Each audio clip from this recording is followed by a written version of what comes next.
હું ને મારા ભાઈબંધો નીકળી ગયા હતા રામનાથ જવા માટે. આપણે જવાનું છે અહીંયા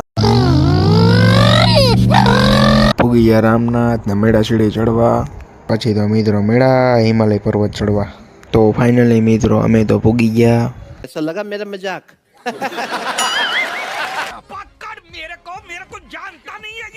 ફાઇનલી મિત્રો હું પણ ચડી ગયો ઉપર.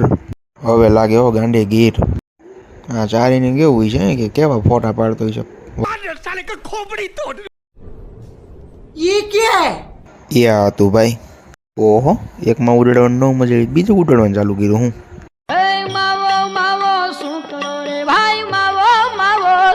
વરસાદના અને પવનના આ તણે તો હતા ગયા. હજી ક્યાં ગયો? ઓ હું જ રાજા છું અને એથી કોઈને પેટમાં દુખતું હોય તો તમ મિત્રો પવન તો બહુ જ હતો. હું તો મસ્ત મજાનો હૂતો હતો ત્યાં ખબર પડી. તો મિત્રો અમે નીકળી ગયા પાછા ઘર તરફ જવા માટે. પી લીધો રસ્તામાં કાવો. હું ક્યાં ના પડું.